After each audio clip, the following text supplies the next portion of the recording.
Good evening, everyone, and hello, and welcome to another episode of GodSaw's Turnbuckle, the wrestling video podcast I run over here on YouTube.com for, well, at least just YouTube.com for the time being. We might be going into other avenues down the line if I have some, if I have myself some time. We'll leave it on that. We'll leave it on that side. So this week in wrestling, mostly WWE side of everything. I didn't really venture too far outside of WWE side, starting on the week of January 15th, going to right about now, which is January 20th, which is Saturday night, and I am airing this live initially for my YouTube channel, and then it will be going also up in video form a little bit later on. So let's go ahead and get started with this week. There's a couple of pieces of news that came out this week. One has potential of, well, ruining a WrestleMania main event if any of it's true in any way, shape, or form, which we'll talk about. But we also have some other good pieces of news as well to go along with it. So let's go ahead and start with what could potentially be damaging and what could be potentially a something that could hurt WrestleMania to go along with it. And it's about Roman Reigns. Apparently, a guy from, I don't know too much on the full story itself. I know the tidbits in the initial area, so we won't delve too deeply into this in any way. But this guy from Wellness Fitness Nutrition, his name is Richard Rodriguez, and he had been apparently arrested for, dealing out steroids, everything on that side. So, he had been arrested. He's kind of released like his client list and everything. And one person stood out on that client list. No one and no one else really from WWE side, with the exception of one person. And his name was Roman Reigns. Yes. So this guy was either trying to start some kind of scandal or something on that side. This story itself seemed very sketchy right off the bat. But it did warrant WWE and Roman Reigns to kind of put out a press release. On this side, WWE basically it said that Roman Reigns has passed all 11 drug tests that he has had ever since his one incident, which I think a lot of people had said was more of an Adderall issue back a couple of years ago when the whole Shield triple threat was originally getting put together, everything on that side. But Roman Reigns himself also put out a press release basically saying he has no idea who this guy is or what that company was to begin with. So honestly, there's not too much to really delve into here. Honestly, I felt like the story itself was very sketchy. As we're going right into the drinks this week. So I felt like the story itself was very sketchy, but it was a piece of news that kind of came out throughout the week. Nothing more has really been said about it after they put out the press releases. We'll see if anything else really develops on this one, but honestly, there's not really a lot to give an opinion on because there's not really too much to it at this point in time due to the factors of people think that this guy's being very sketchy about what his client list is. Usually when a client list of the WWE guys are going around, there's usually more than one, and there's only one guy on this list, and it happens to be Roman to go along with it. So kind of makes it feel it's a little bit more sketchy, but if any of it ends out becoming true in any way, shape, or form, lo and behold, there's a potential of ruining a WrestleMania main event right at this moment in time to go along with it. But as far as we know, nothing really definitive to say. This is all.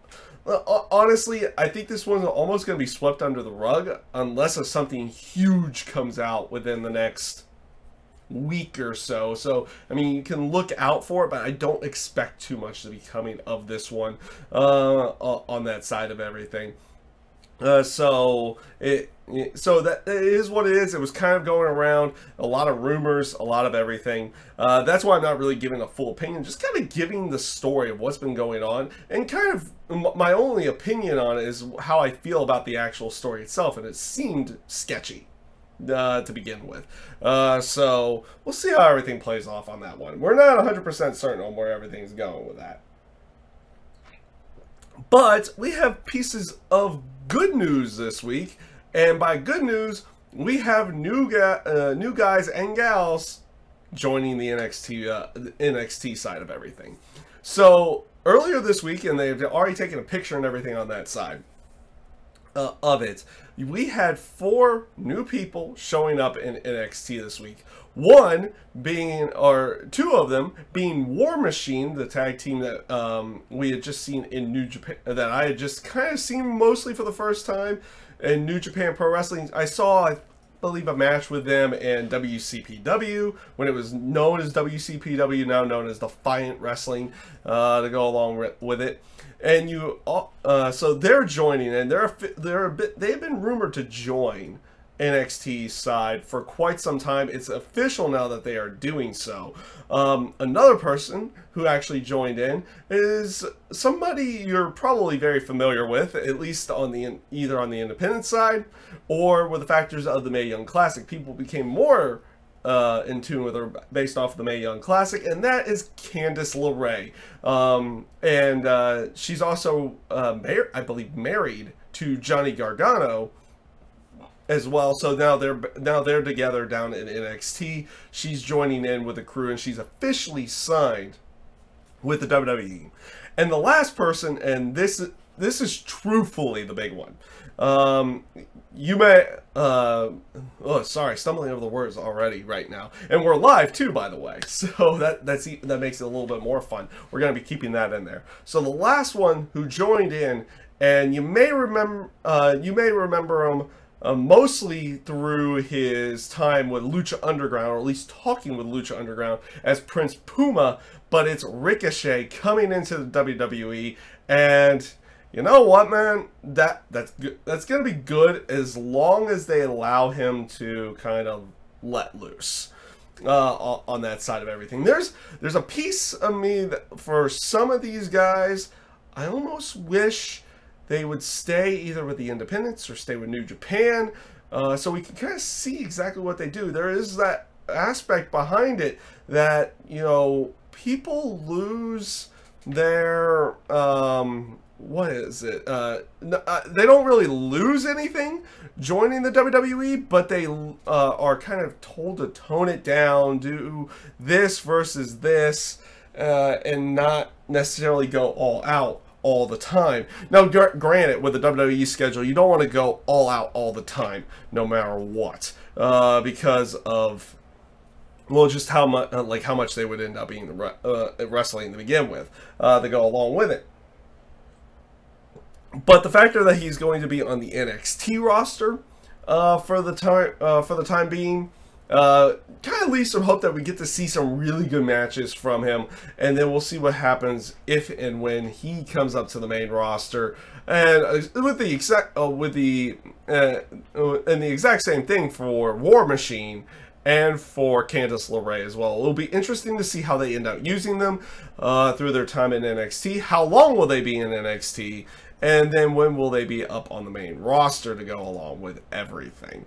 So those were the 2 pieces of news I really wanted to cover, were the new NXT signees and the whole thing with Roman, everything on that side. So let's go away from the news side of everything, and let's get into Monday Night Raw that aired on as Pro Gamer Galaxy. Yes, and we're about to get into it. We're about to get into Raw. So Pro Gamer Galaxy joined me in the chat real quick, and we're going to get into the Monday Night Raw that aired on January 15th, 2018. This show honestly was fun. It was fun, especially that first hour that was basically highlighted, and now I'm just looking at my notes here. It's pretty much just all Braun Strowman to go along with everything. So Strowman comes out to start off the show, basically cutting a promo and telling us a story of what's going to happen at the Royal Rumble, how he's going to win the match, win the title, and how that it will end happily ever after for the monster to go along with it. This does prompt Kurt to come out. Kurt Angle comes out. He basically starts running down Strowman for everything he had done. And this kind of gets the aspect of, well, you just don't want to fire Braun Strowman, because that's what he does. He fires Braun Strowman, and basically he starts walking out of the arena, everything on that side. And it was kind of an extended cut. They go to commercial break and they come back. As he's at the door, one of the security guards gets it up in his crazy brain, or his bright idea. It's like, I'm going to touch Braun Strowman. You don't touch Braun Strowman. As a matter of fact, you don't fire Braun Strowman. Strowman destroys the security guys, and he leaves the segment going with these last things. I'm not leaving until everyone gets these hands. And oh my god, the stuff that just ensued afterwards was absolutely great. We'll get into the rest of that here in a brief moment, because there is actually a lot that happened in hour one that was basically just around Braun. So up next after that segment was Sheamus and Cesaro going up against Titus O'Neil and Apollo Crews. Yeah, the security is weak. It usually is, especially when it's Braun. It definitely is. It just really, it is on that side. But going into Sheamus and Cesaro going up against Apollo Crews and Titus O'Neil. Yes, Titus Worldwide again. And lo and behold, Titus Worldwide gets another win.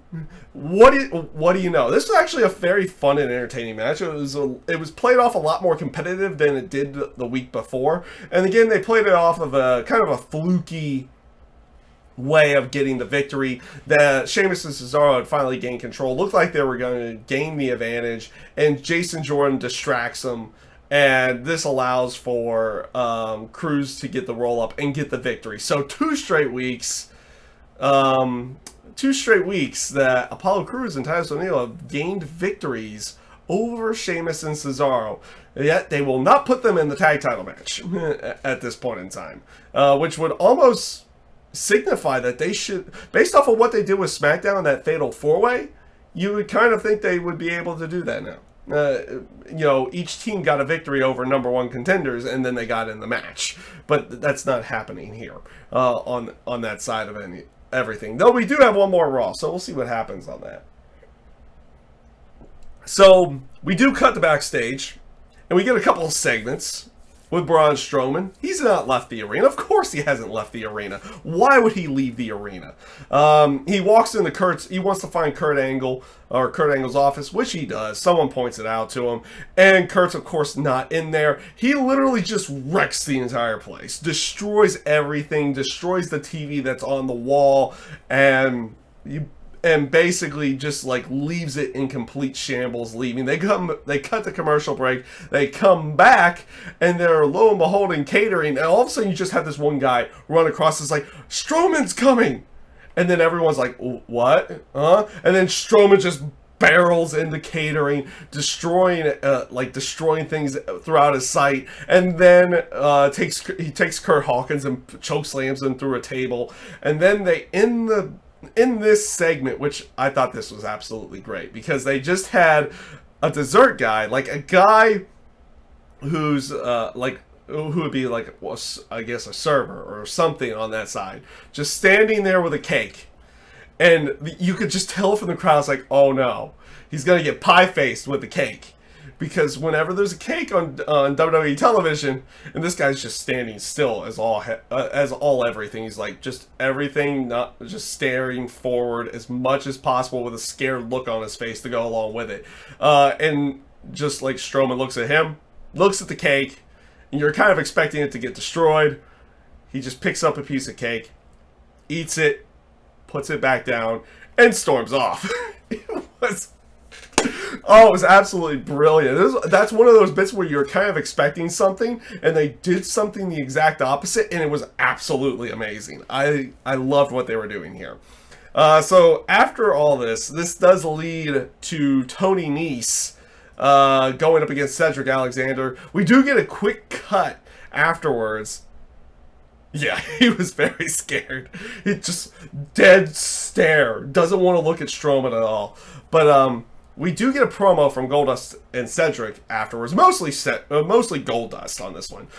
So, like, you just had Cedric Alexander just standing there smiling the entire time as Goldust is putting him over to go along with it. I wish they would actually allow Cedric to have more of the mic time. So after they cut the, after you get Enzo who cut a promo for Tony Nese, and you had Goldust cutting a promo for Cedric, they cut back, and they basically had said, like Kurt had gotten into his office, everything on that side, said that he had called the cops, everything on that side. So you got a quick segment of what's going on there, and then we had the match already in progress as well. Tony Nese and Cedric Alexander, which again was a fun match. This was good. At least they didn't keep cutting like away from the match and everything. I thought the two of them did a really good job inside this match. Tony Nese selling the lumbar check like he sells it like no one else. This was great. I like how they're selling the lumbar check as a devastating move because it looks devastating on that side of everything. And of course, Cedric Alexander wins this match, you know, picking up more momentum going into his match with Enzo Amore. I would agree. I would love to see Neville back.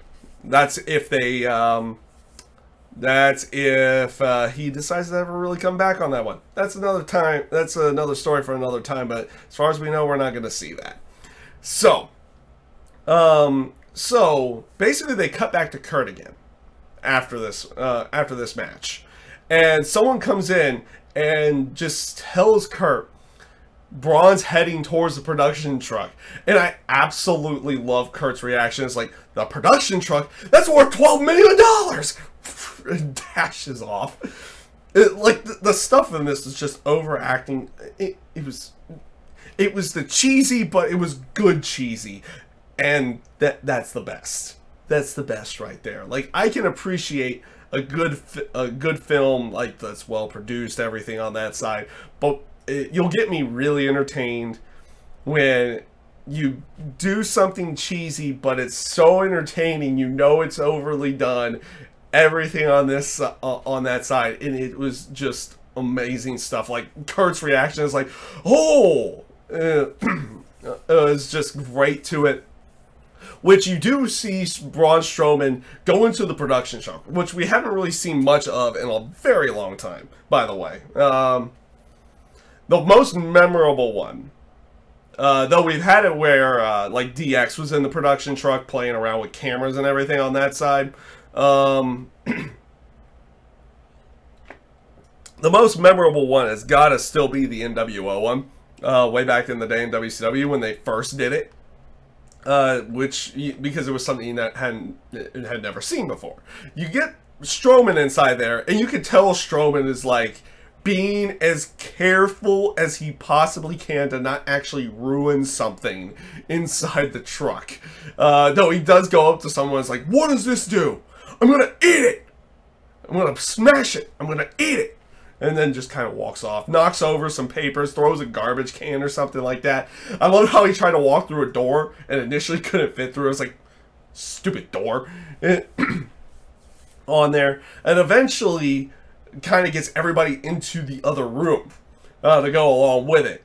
And then he eventually leaves to go on that side. So everybody kind of starts re-entering everything. All of a sudden you just see a bunch of shaking, and then they go on the outside. He released the tractor portion of the semi, and then Braun gets out of there as Kurt comes running in. He's got somebody, it's like somebody's trying to call him at that moment, everything on that side, as Braun just flips over the semi tractor, which they have all these weird camera cuts and everything. Like, they even had apparently a camera on top of the on top of the actual trailer portion.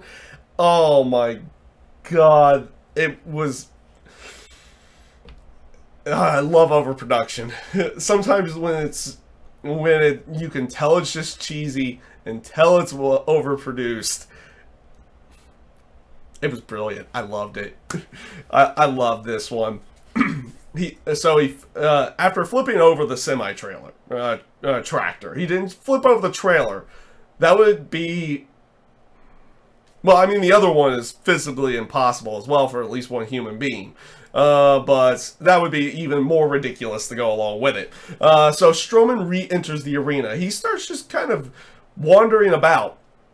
And then he goes over to the announce desk as, like, Corey Graves, Booker, and Cole are trying to hightail it. As Cole is trying to hightail it out of there, it looks like Booker elbows him and makes him trip.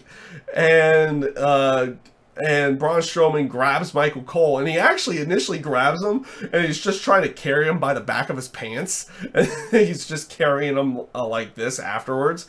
And this prompts security and Kurt to come out. Kurt had just said that Braun had been that Stephanie had called him. He's rehired. He's back in the match. Everything on that side. Put Michael Cole down.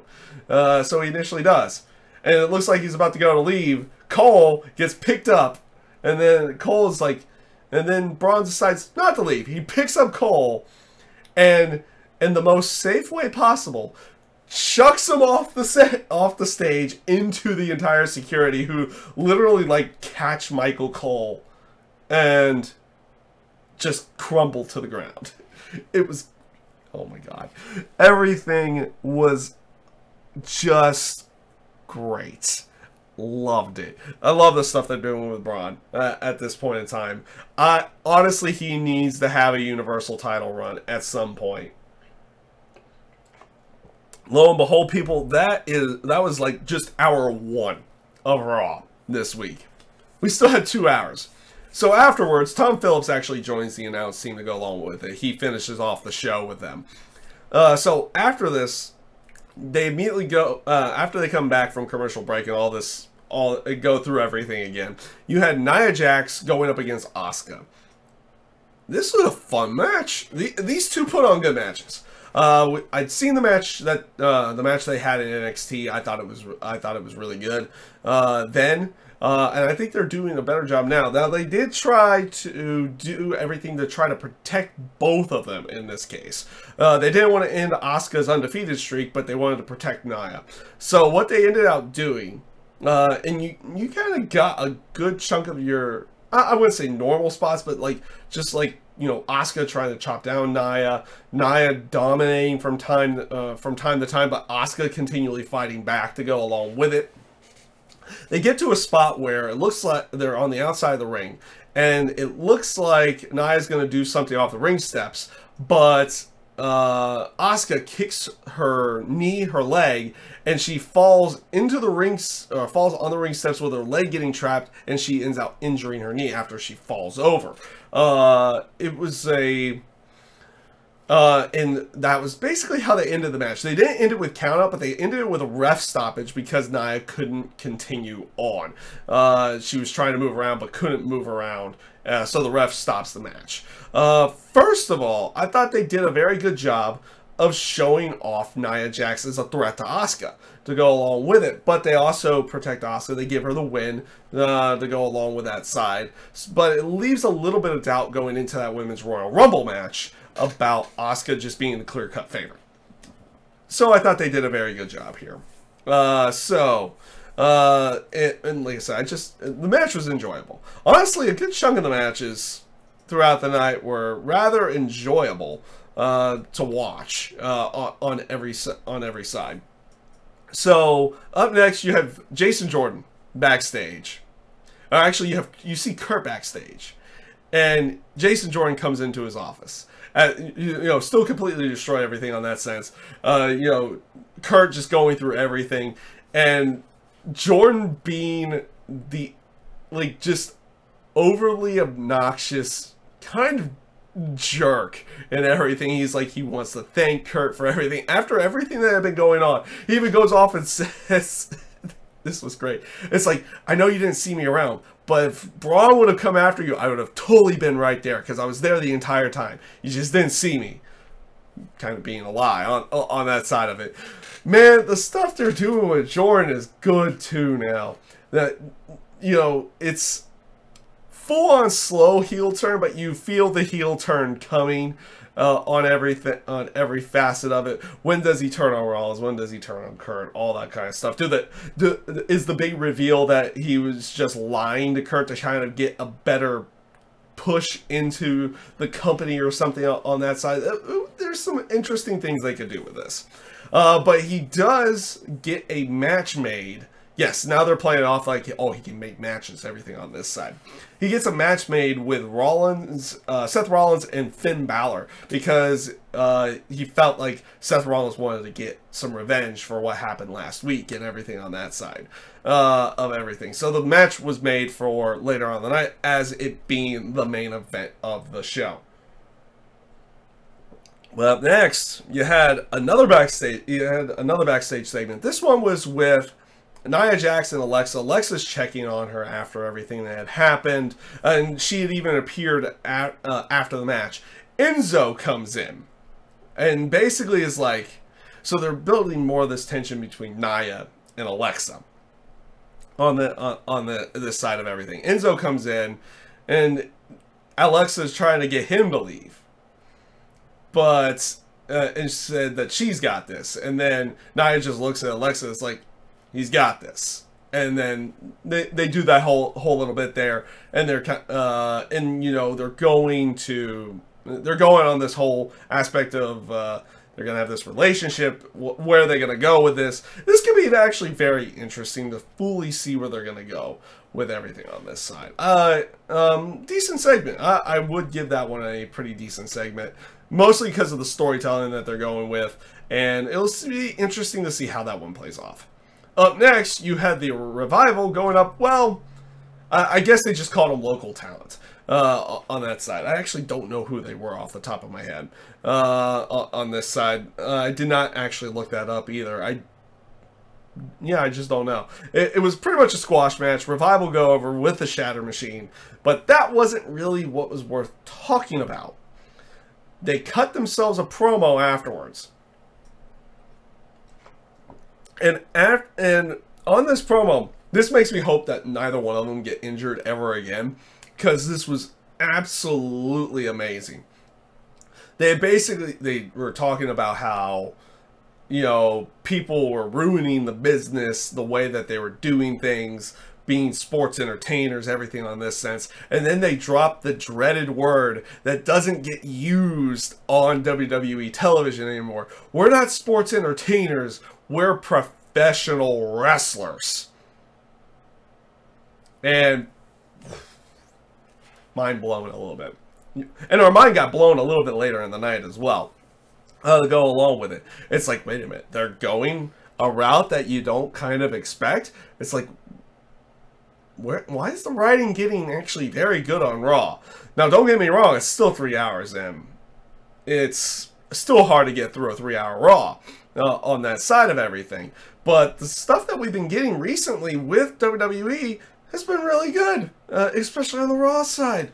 The Raw side's been really good, and it's actually, in some cases, it doesn't seem like 3 hours are going by. It'll be interesting to see how Raw 25 comes off on Monday, especially with the whole aspect of them having to do these different appearances at the Manhattan Center and at the Barclays Center and everything to go along with it. So it'll be interesting to see how that plays off. So up next we had Elias in the ring, and again Elias this week, he basically did his typical shtick about singing a song about the city, them being in Memphis. Again, good stuff. I'm enjoying Elias in terms of his singing side of everything, but he was basically there again to bring out The Miz, and that's what where he ended out again on that side of everything. Which again, he brings out The Miz. Miz cuts a promo on Roman Reigns in his match next week, before the match with Roman Reigns going up against Bo Dallas and Curtis Axel. And of course, you know, this is the week that, you know, Roman Reigns eats a pin. It's a handicap match. No, lol, Roman wins. Actually, again, like I said, I don't mind Roman Reigns. Me personally, I don't mind him all that much. And honestly, I think he's gotten a lot better in the ring. His selling's a lot better now. on that side of everything. He is the one improvement I've definitely seen that stands out, and I think is a very good one, is that he can tease the aspect of that pinfall now very well. Like, he can kick out, like they have it set up to where he makes it look like, yeah, it's gonna happen. He's gonna lose the match and then kicks out.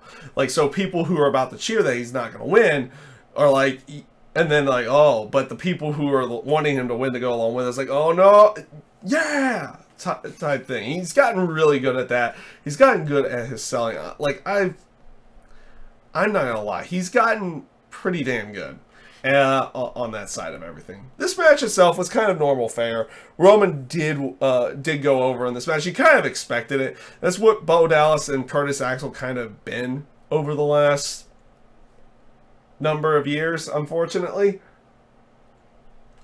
They're great talent, but they're definitely used as cannon fodder to other people. So after this, we had Sasha Banks going up against Sonya Deville. This was an interesting one. It was a quick but it was a decent enough match for how quick it was. But Sonya Deville goes over in this match, which was rather quick. She goes over after she catches Sasha Banks jumping off the rope with a hard kick to the midsection, which kind of works off her being in the MMA background and everything on that side of everything. So it's kind of believable on that side. It was just because of everything that had happened with Paige, everything on that side, people were like, oh, this is her punishment. She loses quickly to Sonya Deville. Honestly, I don't think that's the case.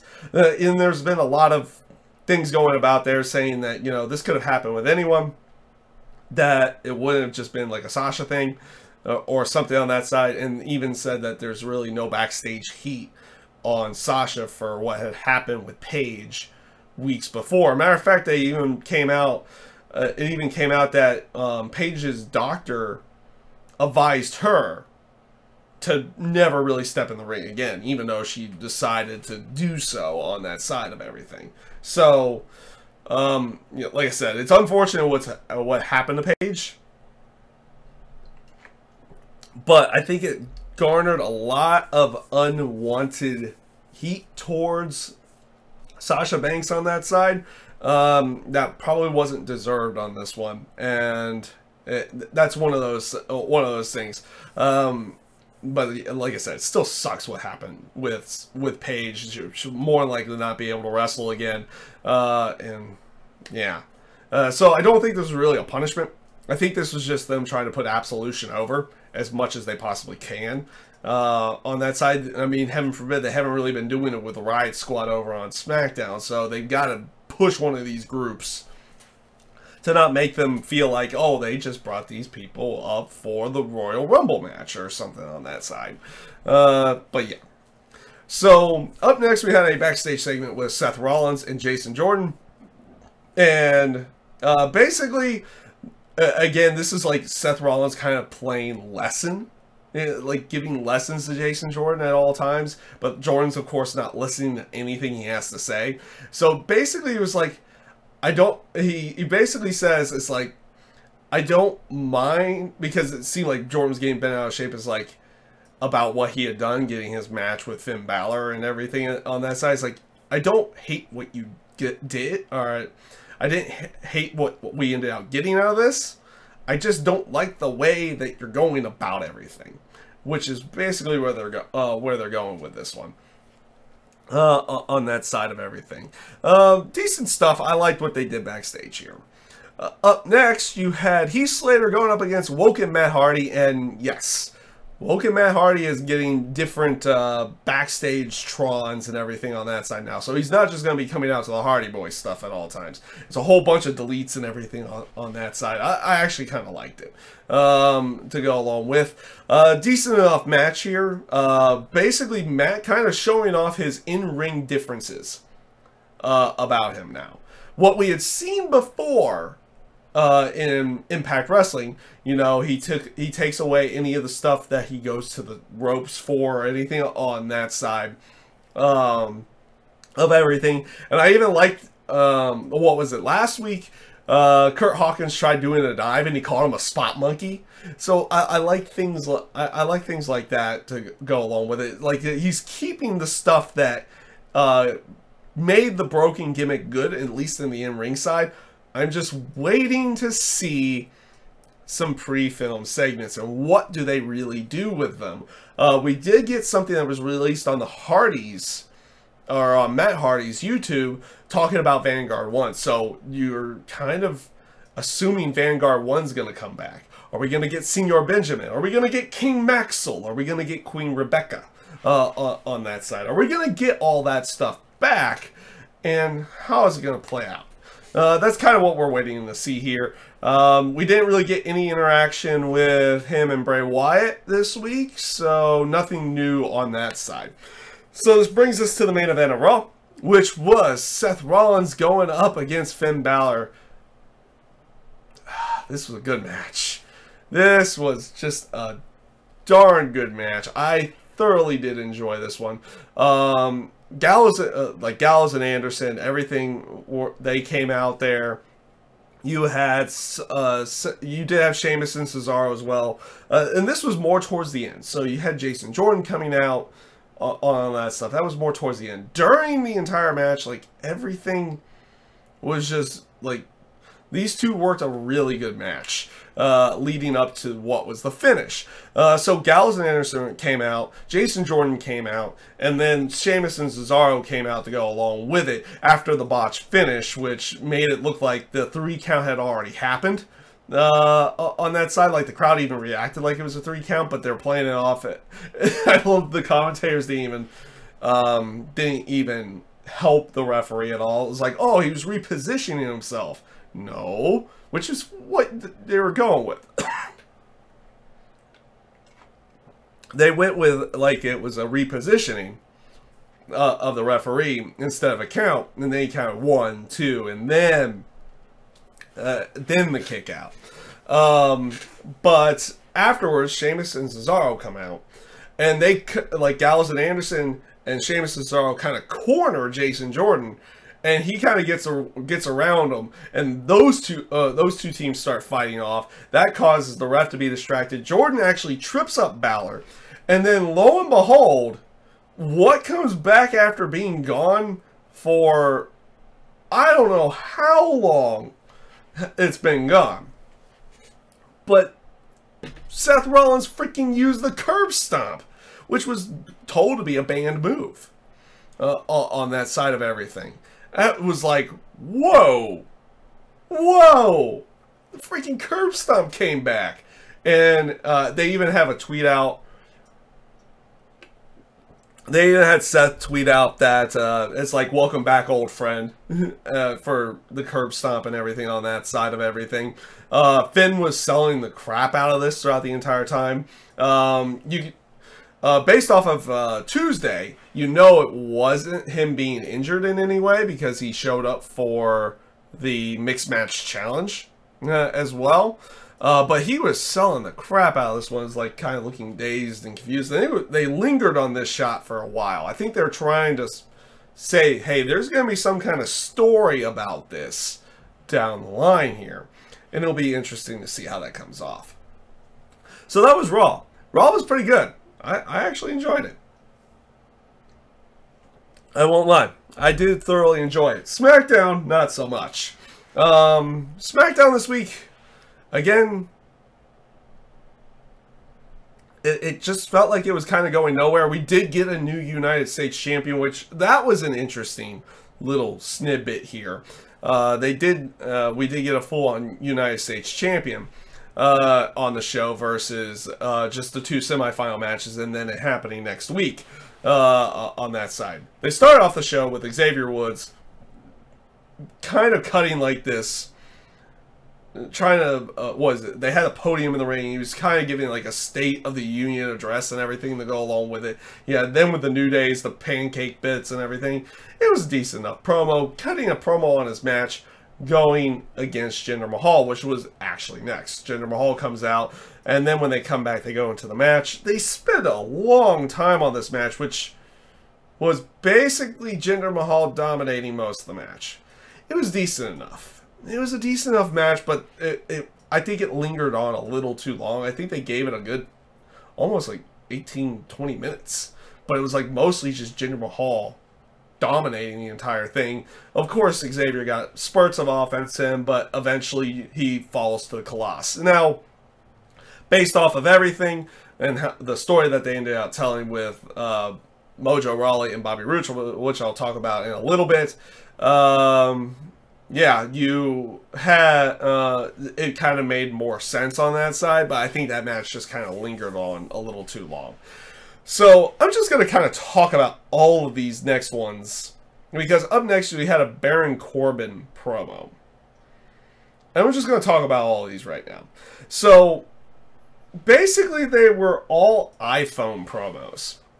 And you got them from Baron Corbin, you got them from Shinsuke Nakamura, you got them from Randy Orton, and you got it from basically every woman on Smackdown that's in the match.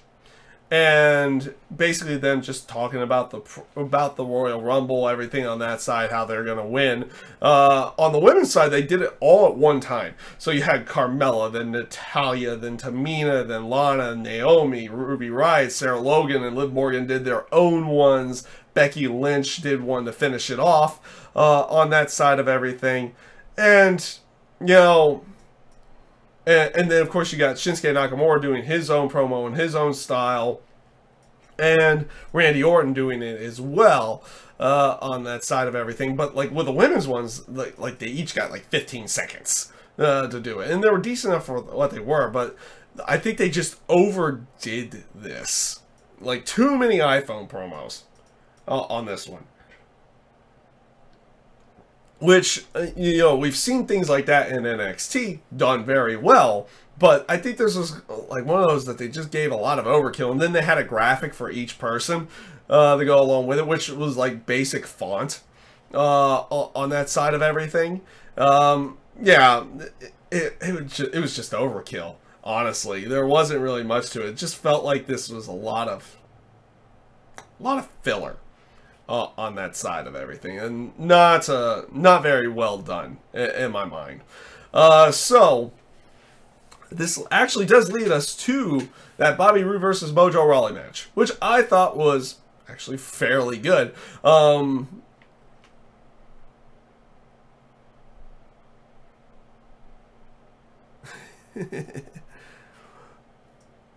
Trying to see what Stefan here is going on in the chat. I kind of got away from this one. So let's go into Mojo Rawley and Bobby Roode, which I thought was actually a fairly good match. Mojo Rawley dominates most of the match to go along with it, working over the rib cage of Bobby Roode throughout the entire match, which left Bobby Roode injured. But Bobby Roode does eventually pick up the victory, hitting the glorious DDT and moving on to the finals. Now this prompts the Singh brothers and then Jinder Mahal to attack and beat down Bobby Roode some more. Jinder Mahal starts cutting a promo saying how he's going to win the finals, everything on that side. Roode, not in the best of moods, goes like, screw it, let's do it tonight. And then, of course, in Jinder Mahal's, like, own arrogance, like, no, we'll do it on my time, and next week is my time. Is like, you just injured him. Why wouldn't you just take the match now on that side? Which prompts Daniel Bryan to come out with no music, no anything.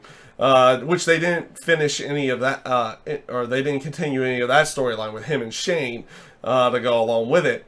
But it prompted Daniel Bryan to make the finals for tonight. So we, lo and behold, get the finals to the U.S. title tournament tonight, or that night, instead of waiting a week.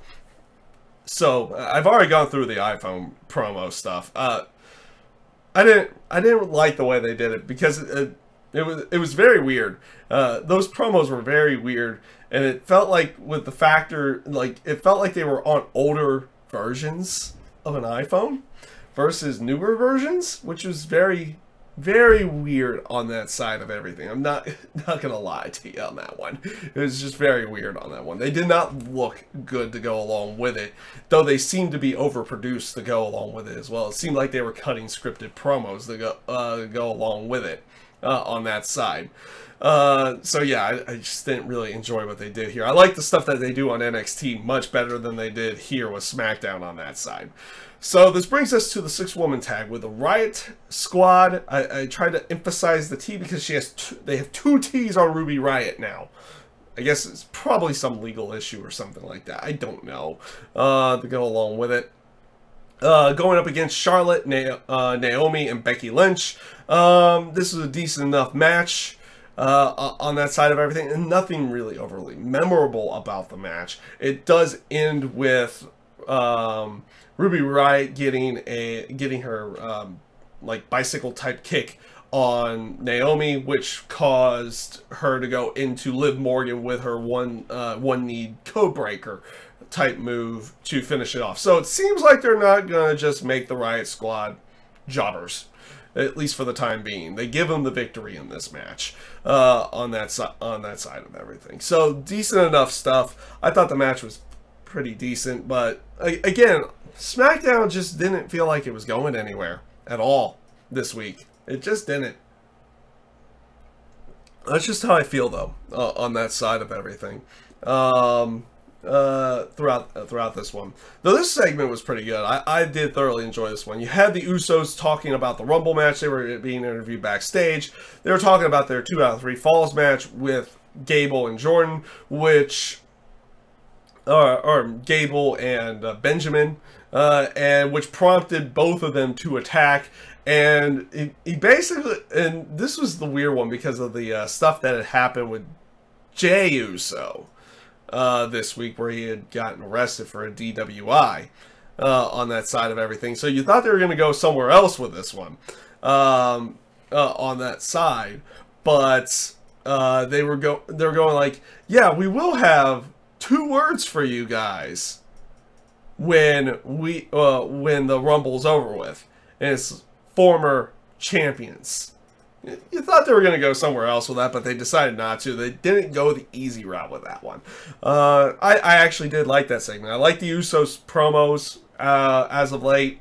The stuff with Gable and Benjamin I thought was pretty good as well. Them getting in there, getting the upper hand, I thought was a good way of going on that side. So it was something good on SmackDown's side. And also something good on SmackDown's side as well this time. We have the Bobby Roode Jinder Mahal match for the U.S. title. This was good. This was a good match. I did actually enjoy this match. I like the aspect of them telling the story throughout the night. Them getting to have this, having this match finish off, to finish off the tournament instead of it happening in one night versus it happening next week. Everything on that side. So fans were kind of getting something they didn't expect, and honestly, this one came off pretty good. I did like the ending where you had it look like it's like Jinder Mahal was going for the Colossus. Bobby Roode counters it and goes right into the glorious DDT. The other thing that they were playing up in this match to go along with it is that Daniel Bryan and Shane McMahon were out there, and it's like, oh, they're being buddy-buddy and being on the same page tonight and everything to go along with it. So where are they going with that side of everything? I don't know. They hand Bobby Roode the U.S. title. He celebrates with it. I was kind of expecting Dolph, but also I'm not overly saddened that you didn't get something with Dolph Ziggler here. It does leave for something for next week. Is like, what's going on? Why did they end this tournament so quickly? Where are they going with it? Do we get Dolph Ziggler next week? Do we get something else? Do we get them continuing on with Jinder Mahal and Bobby Roode? Where do they go with it down the line here? So I thought that was pretty good. But overall, SmackDown was kind of ho-hum. It did, outside of that, it didn't really feel like much was going on. And like I said, I did like the story that they were telling with Bobby Roode and you know, his injured ribs to go along with that. Jinder Mahal being like still relatively fresh, beating Xavier Woods in a dominant fashion, and then going into that match. I thought that came off pretty good, but for the most part, it wasn't much of anything. The AJ Styles interview, which I kind of glanced over at this one at the moment, was okay as well. I didn't really care too much for it, though. It was kind of started off not so good because they were just going the easy route. It was like, oh, making reference to Owen's weight or something on that side. They did make one good comment that he's gonna call them, instead of by their names, Owens and Zayn or Kevin and Sammy, he's just gonna call them Cammy from now on. And then brings it back more into his serious side about how he's going to win the Rumble match, everything to go along with it. I thought that promo was pretty decent as well on that side. But SmackDown overall kind of just feels meh at the moment. Not going to lie to you on that one. It does feel like it's kind of It is what it is at this point in time. So let's actually talk about the Mixed Match Challenge, which I thought was an interesting one. I came into this one without too much of hope, or like whatever hopes or anything on this one, but I thought it came off relatively well. The stuff that they did with Facebook Watch, I thought came off pretty good on that side. I know not every place was really doing anything with Facebook Watch on this one. I know like on UK or something like that, they didn't get it. They got this on the network the next day, but watching it on Facebook wasn't too bad on that side of everything. It was good. Beth Phoenix, I thought, was pretty decent at commentary, though apparently she was down with the flu, so it'll be interesting to see when she's feeling better how her commentary plays off to go along with that. The first match was Finn Balor and Sasha Banks going up against Shinsuke Nakamura and Natalya. And you know what? The stuff that they were doing was good. I thought you could kind of tell that this wasn't full canon to the WWE side of everything, because you had Finn Balor and Sasha Banks doing two sweets and other facets to it. It's like you're getting different aspects of their personality. Natalya was doing Nakamura stuff and everything to go along with it. The match itself, I thought, was also pretty good on both sides. You had what was it? You had Nakamura with like Sasha Banks was going to do a dive to Natalya on the outside, but Nakamura saves her by catching Sasha and puts her down. And then you also had Natalya kind of save Shinsuke from the coup de grace, but you also had Sasha breaking up a pinfall on Nakamura to Finn to go along with it. Decent stuff that they were going through this one on that side of everything. Also good to see Finn Balor and Nakamura in a match in any way, shape, or form as well. Getting to see them to do at least a little bit of what they can do in a match, I thought was pretty good as well. Crowd seemed to be into this match. I thought it came off pretty good on that side of everything. And Finn Balor and Sasha Banks go over when Sasha put the bank statement on Natalya to finish off the match. I said, rather enjoyable match. I actually did enjoy it, and I'll probably check out next week's episode. I probably will. It'll be interesting to see that one. That one's going to be Miz and Asuka and Big E and Carmella. That could be an interesting match. That one could be an interesting match, to say the least. So this brings us to WWE NXT that aired on January 17th, 2018. This one started off with Heavy Machinery going up against Tino Sabatelli and Riddick Moss. This was a pretty good match. I did enjoy this match. The one thing to really take from this match, first of all, it's kind of weird where they're going with Heavy Machinery with Otis and Trevor Knight or Tucker Knight on that one. It's like, what is their gimmicks actually? Is like they have this catchphrase, and the crowd is kind of saying it's stakes and weights, stakes and weights. It doesn't fully make sense on that side, at least to me. But one thing that I noticed about this match, and I thought this was like this seemed very impressive because Tucker Knight did 2 giant swings to Sabatelli and Moss. But instead of doing it like by the legs like you typically see, where you can get like, you know, good grip and then you just swing them, do the giant swing, he does a front face lock and does a giant swing with both of them. That was impressive. I thought that was impressive on that side, and I thought that came off pretty good. So Heavy Machinery actually dominated most of the match, and but in the end, what was it? It was like almost it was fluky, but I like how they did it. It's like Moss gets a roll up on like Tucker Knight or something like that, and he waits for the referee to start his count so he wouldn't notice like his foot on the rope. He gets his feet on the rope, and Tino Sabatelli and Riddick Moss win the match. Lo and behold, they're going to, and maybe they're going to be pushing them a little bit further to go along with everything. I thought it was a pretty good match. It was rather enjoyable, and it was interesting to see where they're going to go with everything.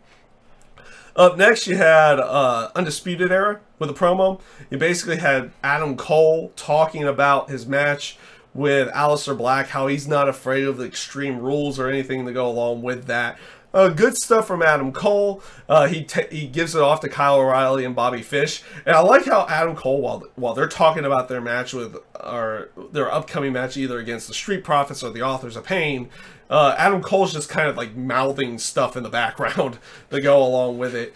And it's interesting to see how Kyle O'Reilly comes off. It's like you have Adam Cole and Bobby Fish who come off like loud and aggressive with everything, while Kyle O'Reilly doesn't necessarily do that. He comes off as like almost an old-timey type guy to go along with it, and I thought it was good. I did honestly think it was good. I thought it came off really good on that side of everything, and it was a really good promo. I actually did rather enjoy this promo from the Undisputed Era. I thought they came off good on all sides. So this brings us up to Roderick Strong and Fabian Aichner. Yes, Fabian Aichner. This was a good match. This was a really good match from all sides on this one. Roderick Strong does go over in the end. He does not use his typical backbreaker. I think, yeah, he makes him tap. He made Fabian Aichner tap out in this match instead of going for his typical pin, which I thought was a good way of going, showing a different finisher, a different move to win his matches. And then after the match, basically Roderick Strong cuts the same promo that Lars Sullivan cut last week. So, in challenging Lars Sullivan. So Lars Sullivan was like, last week, he was like, I met a force, like a different type of force, and I enjoyed it. I want to challenge it. And he wanted to challenge Killian Dane. So basically, the same promo from Roderick Strong, but him challenging Lars Sullivan. So who's going to actually end up facing who in this one? Or is it going to be a triple threat? Who knows where they're going to go with this. So, but it was interesting. I thought it came off pretty good as well. So, TM61, they're back. On that side, and I was wondering if this was going to be like a promo package for them, or like it was going to be a promo for them saying they're back and everything on that side, but it ended up being a very good video package, which ended up being part 1, and it was kind of like the thing that they did with Roderick Strong going into his match with Bobby Roode, just telling their story, and I thought it came off really good. You know, them finding out that like where they had been, how they had a tryout before, but they weren't accepted, so they had to go to Australia and Japan and everything on that side before eventually coming in to go along with that, which is probably going to be more talking about their next week in their part 2 on that side. This was a really well put together piece. I liked it. It was up there with what they did with Roderick Strong a while back. I thought it came off really good. So And I did like how at the beginning of it, they were trying to introduce themselves and everything, and they were having to take multiple cuts and everything to go along with it, and they started just kind of joking around. But then they cut into the entire story, and it was really, really well done. I liked what they did here with TM61 on that side of everything. So up next is Aaliyah going up against Lacey Evans. This was a decent enough match on that side as well. Basically, it was interesting to see how they were working this one here. And like throughout the entire match, Lacey Evans was working as a heel, though she had been pretty much babyface the entire time she had been around, but now out of nowhere she's a heel. And I don't know what they're actually going to be doing with Aaliyah in any way, shape, or form. I know they took the cat ears off of her on that side, but she hasn't really, like, they are not doing anything with her to try to make her stand out all that much. So it doesn't seem like they're going anywhere with her. So we'll see where everything goes on that side. Though she's been around for a while. It's interesting that they don't try something more with her. It would be that's I guess a different story with something we don't really know what's actually going on there. But she's kind of used as an enhancement talent at this point in time. But then it's like it was just really weird how Lacey Evans was working the entire match as a heel. And she does get a victory with basically a knockout punch. She like Aaliyah runs to her while she's in the runs at her while she's in the corner. She just gets laid out with a punch. The finish off the match, and then afterwards she starts Lacey Evans starts cutting a heel promo saying that she's gonna take out the garbage and everything on that side, which prompts Shayna Baszler to come out, and Lacey Evans like, I want nothing to do with that. I'm going to go this way. Baszler kind of walks by her, walks into the ring, and starts choking out Aaliyah. And this prompts Ember Moon to come out to chase, not chase off, but Ember Moon comes out. Shayna Baszler leaves. And then Moon challenges Baszler. And it looks like, and it was announced a little bit later on, that it's going to be Shayna Baszler going up against Ember Moon for the women's title. So they're playing it off as like, oh, this is actually really different because of the factors of, you know, it's typically challenger coming out there to challenge the champion, not the champion challenging someone and putting their title up for it. And that's what we're going to end up getting. We're going to get Ember Moon going up against Shayna Baszler at the NXT TakeOver show for the women's title. It'll be interesting to see how they play that match off and if they're going to put the title that quickly onto Shayna Baszler on that side of everything. So we'll see how that one plays off. And that, well, of course, that match is next Saturday now. It's like, geez, the more I think about it, it's like the Royal Rumble weekend is coming up really soon on that side of everything. So yeah, it was a pretty good segment setting up for the women's title match going into the TakeOver special. So up next, we had Selena Vega coming into William Regal after he had made the women's title match on that side of everything. And she starts talking about how Gargano doesn't deserve this match and everything on that side. And she wants Regal to have him challenge the Velveteen Dream with that title shot on the line. Which is like weird because technically they beat, like Almas has beaten Gargano twice. Why don't you just want that match to go along with it? But I like how Regal goes like, I will advise Johnny Gargano, and he just goes, I'll advise Johnny Gargano to not do that on that side of everything. And it's just one of those bits that they're trying to make it feel like no one believes in Gargano in any way, shape, or form throughout this entire set of everything to go along with it. So, yeah, and this does lead into something here very soon, actually. But up before that, you had No Way Jose with a promo. Basically him saying that 2017 was filled with ups and downs for him and everything on that side. well, he disappeared for a while from NXT TV. I don't know if it was because of an injury or something else to go along with it. And basically him saying, sorry, I had to clear my, I've been having issues with my throat recently, so I kind of have to interrupt and drink a little bit more often and clear my throat a little bit more often too to go along with it. But basically him saying that he's going to be back in action next week, so we're going to see No Way Jose come back next week, it looks like, on that side of everything. So they cut back to the ring, and Johnny Gargano just storms out. And he basically, he was tired of being doubted. He was going to prove himself one more time. And then he said, yes, I'm going to put my shot on the line next week against the Velveteen Dream. So we're going to get the match. You're going to get Johnny Gargano versus Velveteen Dream next week. The winner goes on to face Andrade Cien Almas on that one. So, but good promo from Johnny Gargano here. A lot of fire behind it. This is definitely one of the better promos I've heard from him on that side. Like, his mic work had never always been the best, but this was definitely one of his better, if not his best promo while working in NXT. I thought this was good.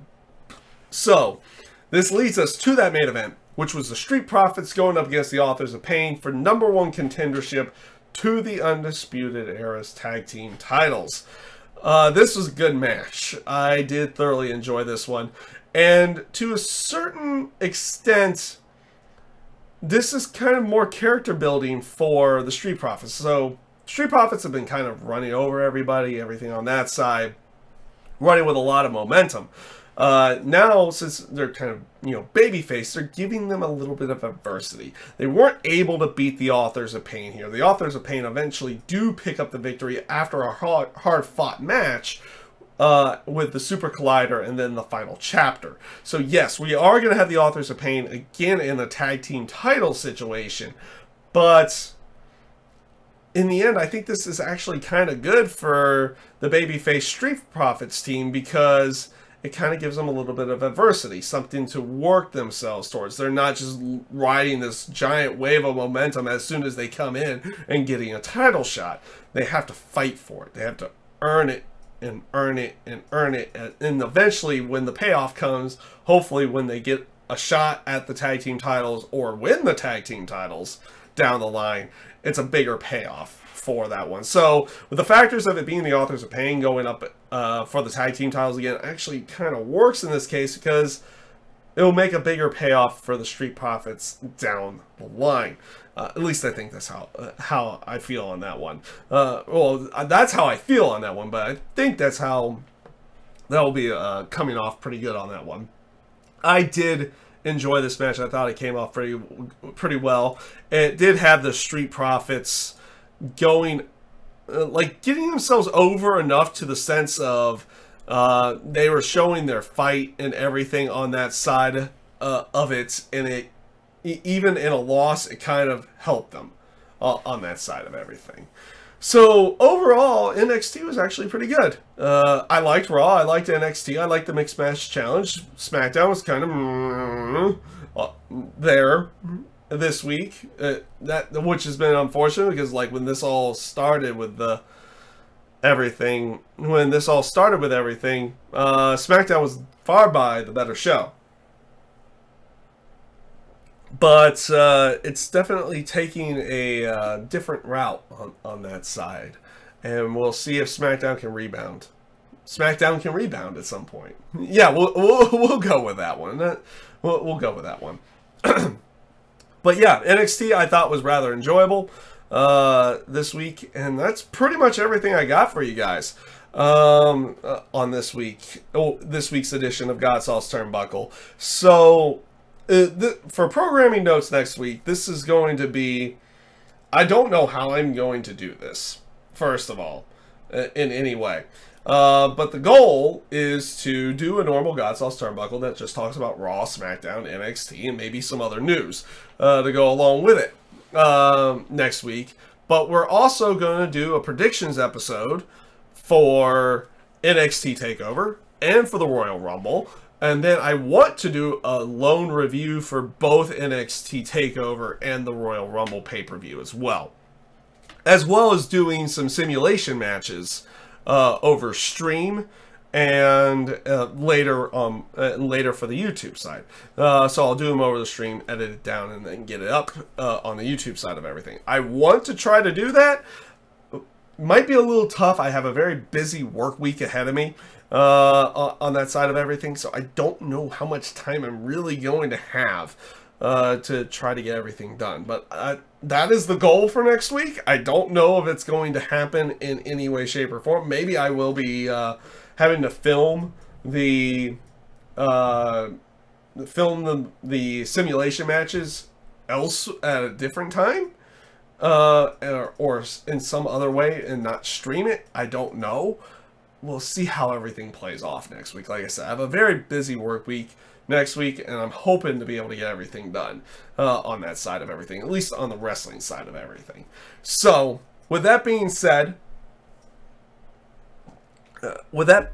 everyone, I thank you all for tuning in. For who turned in for the live broadcast, I thank you guys for tuning in on that. For anyone who tunes in a little bit later on for the normal video side, again, I appreciate that as well.